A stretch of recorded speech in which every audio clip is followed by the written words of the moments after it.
This timeline shows the natural limit of human relaxation, 7 seconds. That is the exact window your mind gives you before it fires another worry, another memory, or another imaginary argument with someone from 3 years ago. Your brain was never trained for rest. It was trained for survival. Once that 7-second window closes, your baseline state spikes into a hyper-vigilant search for danger, an ancient mechanism designed to keep you alive in a hostile environment. Modern reality has hijacked this survival instinct. Your brain now processes alarms, alerts, deadlines, and notifications, stimuli your ancestors never had to process. This creates a unique condition where your body is physically tired, but your thoughts absolutely refuse to sit down. That heavy feeling in your chest is the weight of mental leftovers, tiny scraps of stress and unclosed emotional loops that accumulate until your entire brain feels sticky. We don't crack under pressure, we crack under accumulation. Modern exhaustion is the result of failing to clear the invisible psychological debris left over from an overactive survival drive. Japan relies on a solution called micro-rest. These are tiny rituals embedded directly into the middle of daily chaos, designed to calm the nervous system instantly. True restoration requires the active subtraction of noise.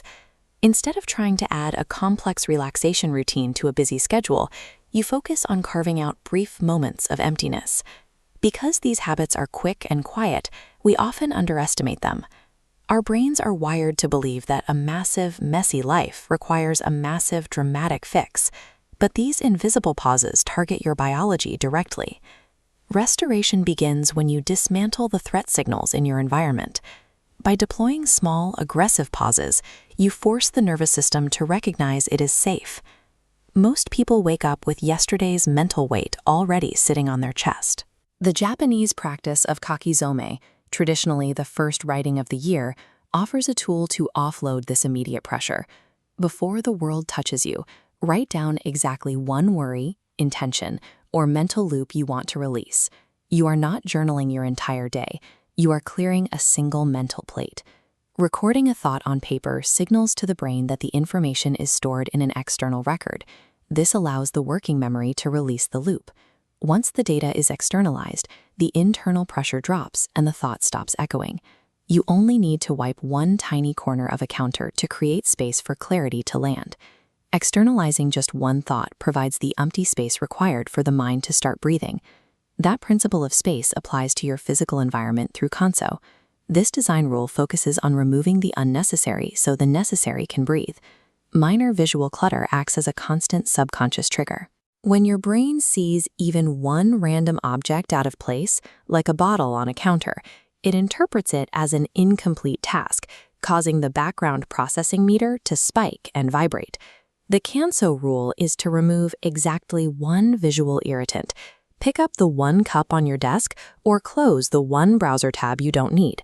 Establishing micro-order in your physical space sends an immediate safety signal to the nervous system.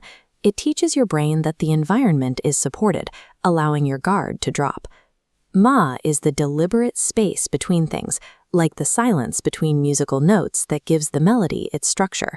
Without these gaps, your tasks and emotions bleed together into a single, exhausting noise. You can inject a micro-ma using a one-breath reset. A slow exhale tells the body to soften.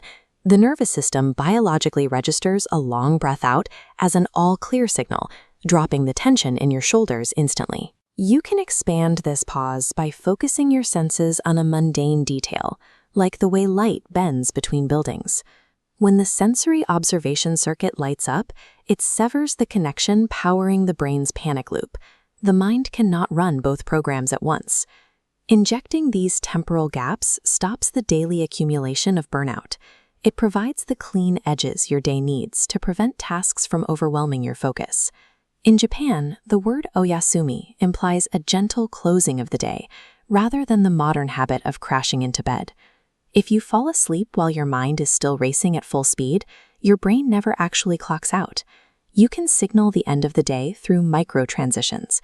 Dim a single light to tell your brain it is landing, or perform a 15-second review of one thing you did right today. Sleep without a deliberate closing signal is treated by the brain as a period of vulnerability. Oyasumi formally grants the nervous system permission to shut down and recover. Nagomi is the ultimate state of rest, the gentle return to yourself. It is the version of you that exists underneath your social roles, productivity, and the performance of daily life. Mastering these micro-rests provides the essential mechanism for endurance. In an era of constant alerts, learning to return to yourself for even a few seconds is a necessary survival, is a quiet rebellion against a world that has forgotten how to slow down. It is the practice of learning to breathe without waiting for permission.